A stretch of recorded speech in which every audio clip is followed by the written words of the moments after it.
Welcome back to the Bird's Eye View. I am Randy the War Duck, and today I got a couple things for you. We're going to talk about flag burning, and then we're going to talk about Doug McPherson.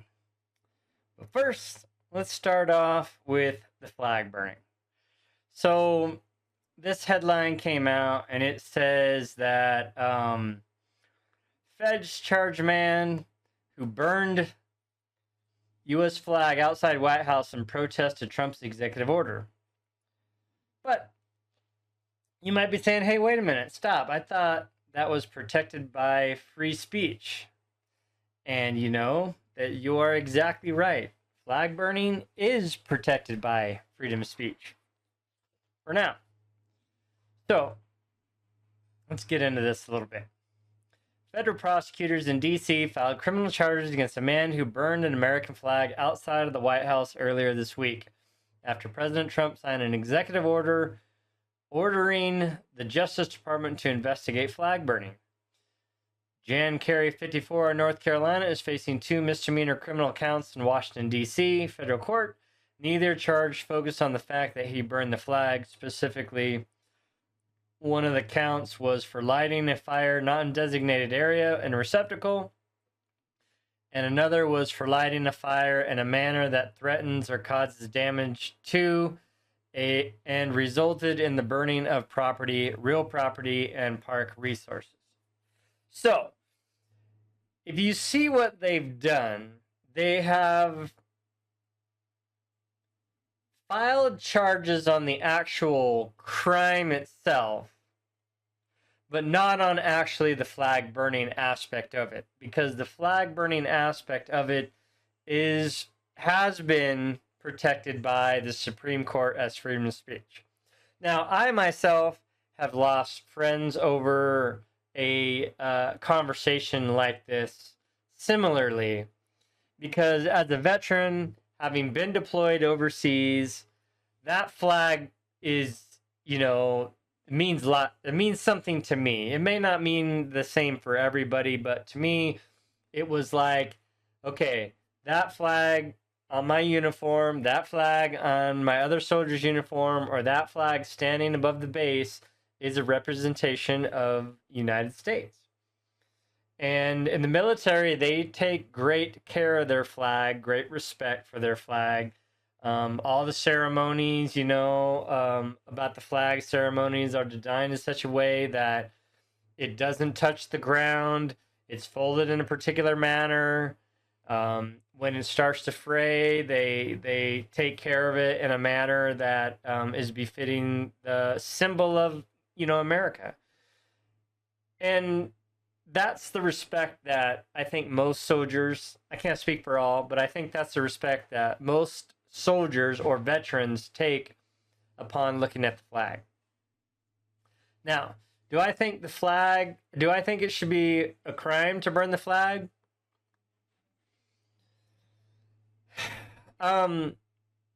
Yes, but also I'm very hesitant to limit freedom of speech or start putting qualifiers on freedom of speech, because once you start putting qualifiers and result like that, you end up with the Second Amendment problem, where they just make up laws. They know they're unconstitutional, and they just make them up and install them anyway. And then you have to fight through the court system.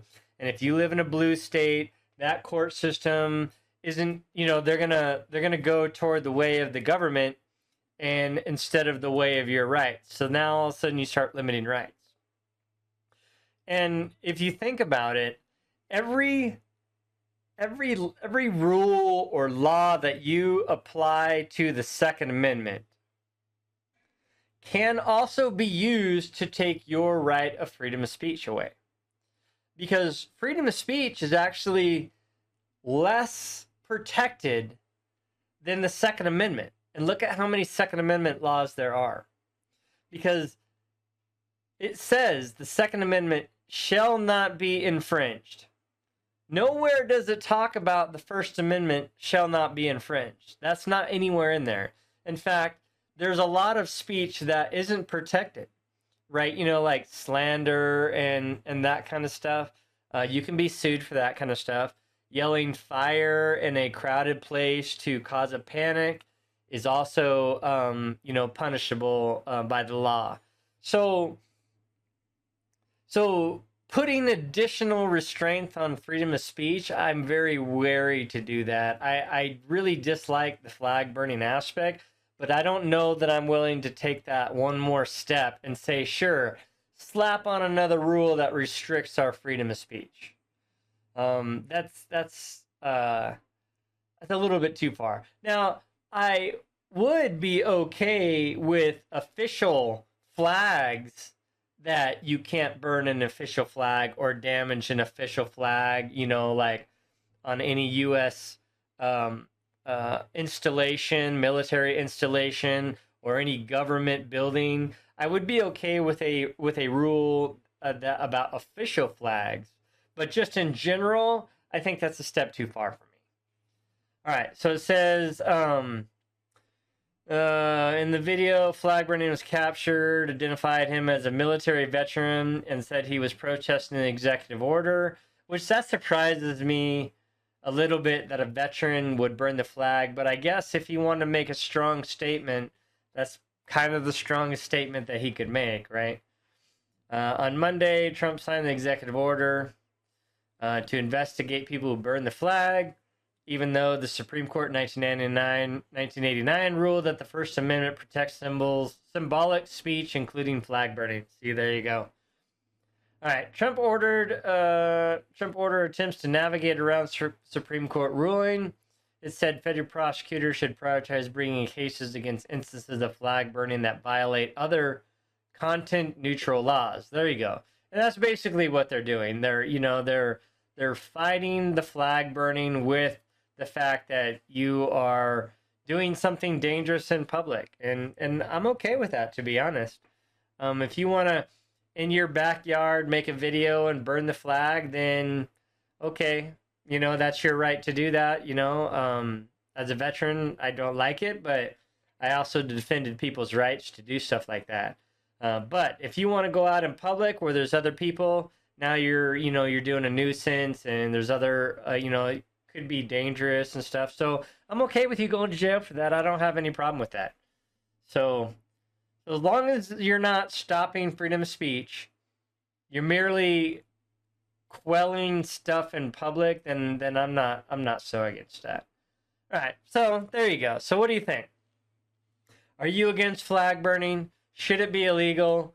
Or what do you think about this executive order, punishing people for not burning the flag, but, being dangerous in public and stuff like that with fire?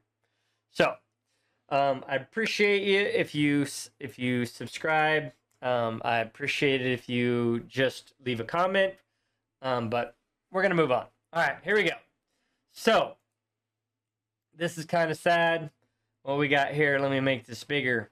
America's last World War II ace pilot dies at 103 years old. So he's the last one. There's no more World War II aces alive in America.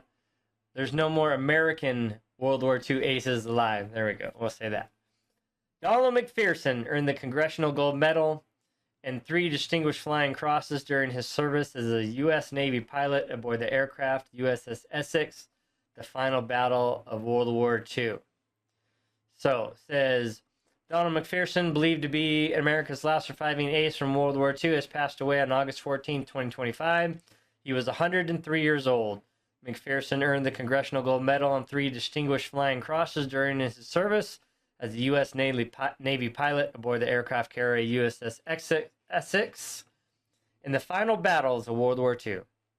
McPherson enlisted in January 5th, 1943, after Navy waived 2 years college requirement for his aviation cadet training program. He earned his commission in wings at Corpus Christi, Texas on August 12, 1944. He was assigned to fly the Grumman F-6 Hellcat fighter, which was part of the Fighter Squadron 83 when it was transferred to the U.S. Essex in March 1945 during the Battle of Okinawa. Not the best fighter, but it it was definitely something that could take some damage. On his second evening aboard Essex, McPherson recalled watching Japanese kamikaze bombers based on Kaishu, no, whatever, the KYUS Kyushu, yeah. In southern Japan attacked the fleet. One bomber clipped the Essex radar tower before crashing into a nearby island. Another bomber seriously damaged the USS Hancock. This sure made us wonder what we had gotten ourselves into, McPherson recalled. Here's a stunning photo of this handsome McPherson guy. All right. McPherson completed his first combat mission, 300-mile flight to strike on an airfield in Nitigahara on March 19, 1945. During the raid, his division, known as Wonder 5, destroyed a Mitsubishi GM-4 Betty bomber on the ground. As he was pulling out of the attack, his plane engine stalled, and it was struck by anti-aircraft fire. McPherson was able to fly the plane back and successfully land on the USS Essex.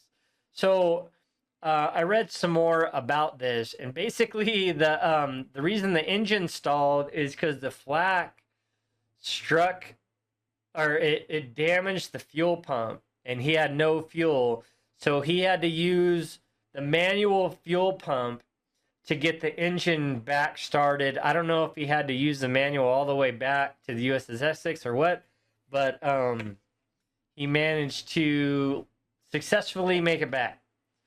Upon inspection of the damaged airplane, we found that a 20-millimeter cannon shell had penetrated the fuselage about a foot behind my back and severed one of the cables that controls the tail surface, he recalled. Man, crazy. Between March and June 45, VF-83 flew 6,560 sorties from the Essex. McPherson's group was credited with destroying 220 Japanese planes in the air and 72 on the ground. McPherson would become an ace after shooting down two HED-3A valve dive bombers near, oh my god, what was all these names I can't read? Kikaishima off Okinawa, April 6, 1945. He would go on to destroy 3 Kawanishi E-7K float biplanes, which were flying as kamikazes on May 5, 1945. McPherson was able to marry the love of his life, Thelma Johnson, on August 17, 1944, after completing his training. After the war, he returned home to Adams, Nebraska to work as a letter carrier. I also read that he was a farmer also. He is survived by his 2 daughters and son, along with many grandchildren and great-grandchildren. McPherson was an active member of the Adams United Methodist Church, as well as the local American Legion and Veterans of Foreign Wars. He also served as organizer and promoter and coached the Adams Summer Baseball and Softball League. The Associated Press reports that the community later named the ball field McPherson Field in honor of him and his wife.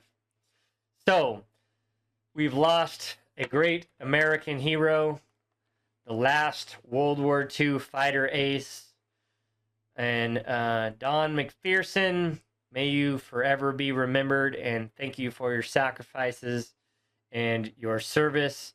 I am so glad that you lived to be 103 years old and had a wonderful family after all that war stuff. And again, hats off to those World War II guys, the part of the greatest generation. Those guys made tons of sacrifices and put themselves through a whole lot of stuff to defend us against Nazis and the Japanese. And our hats off to them. And so we can maintain our way of life here as we see. And that's unfortunate. Now, I think there are only a numbering about 14 aces left total in America. And the last one was 1972. We haven't had an ace since because we haven't had really that type of a war or that type of engagement. So they will steadily be dwindling away. You can think if the last one was in 92, They were probably somewhere from 20 to 28 in there, and that makes them probably in their, mid to late 70s, maybe early 80s, and which means in the next 20 to 30 years, America will have no more flying aces. All right, so with that, hats off to this guy, Don McPherson, the last surviving flying ace. In fact, one more thing. Somebody said, let's see, where is it? Not somebody said.